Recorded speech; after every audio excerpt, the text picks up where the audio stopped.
All right, let's get right into it. We're talking about one of the biggest economic shakeups in modern Indian history, a complete and total overhaul of its labor laws. Now, the government is framing this as a huge leap forward, something to create a future-ready workforce. But, as you'll see, it has also kicked up an absolute firestorm of controversy. So this is the central question, isn't it? On one side, you have this massive, sweeping legislative reform, but on the other, you have a coalition of India's 10 biggest trade unions who immediately came out and slammed it, calling it an anti-worker move and gearing up for nationwide protests. So what's the real story? Is this a long overdue modernization, or is it a dangerous power grab? Let's break it all down.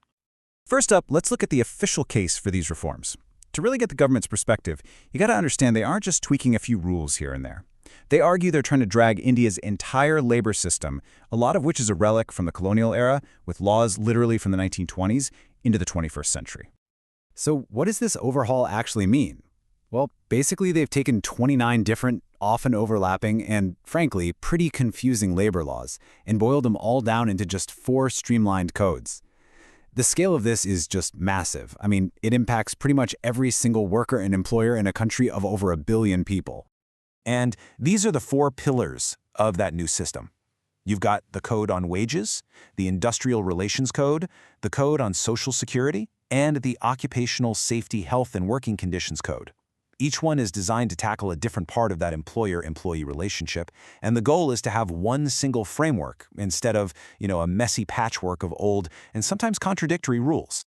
The government has been really clear about its goals here. They want to make it way easier for businesses to operate and follow the law, which they think will bring in more investment. But at the same time, they also claim these new codes will actually improve protections and welfare for workers. It's all part of this bigger national mission of economic self-reliance. And, on paper, the government is pointing to some pretty big potential wins for workers. For the very first time, millions of gig and platform workers, think your delivery drivers and app-based workers, are legally recognized and can get Social Security. Every worker in the country is guaranteed a minimum wage. Appointment letters are now mandatory, which helps formalize jobs. And there are new rules for women, letting them work night shifts with safety measures in place. Okay, but if the codes have all these great-sounding benefits, why on earth is there a call for a nationwide revolt? Well, that brings us to the other side of this story. Because the labor unions, they don't see this as progress at all. They see it as a direct assault on the fundamental rights of workers. And they are not mincing words. I mean, look at this quote from the Joint Platform of Central Trade Unions. It gets right to the heart of their opposition. They believe all those so-called benefits are just a smokescreen for changes that fundamentally tilt the scales of power away from the worker and towards the employer. This timeline really shows you just how fast everything exploded. The codes get implemented on November 21st, the very next day you have a unified condemnation from the unions, and then just 5 days later there's a call for national protests. This was not a slow burn, this was an immediate, forceful rejection. So let's get into the nitty-gritty. Where exactly are these two sides clashing? Well, it really all boils down to that classic conflict, the government's push for flexibility versus the union's demand for job security. Let's look at one of the absolute biggest points of contention, hiring and firing. It used to be that companies with 100 or more employees needed government permission for layoffs. Now that number has been tripled to 300. The government says this gives businesses the flexibility they need to manage their teams and grow.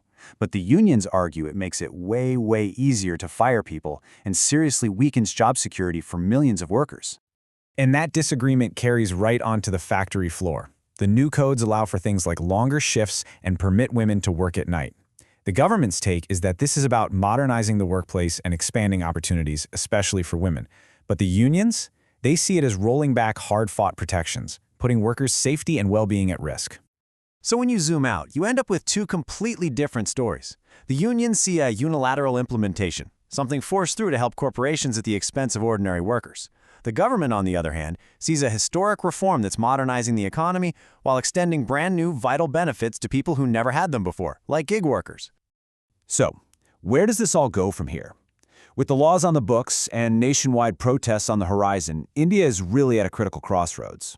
And this isn't just a political squabble. It's a fundamental battle over 2 competing visions for the country's entire economic future.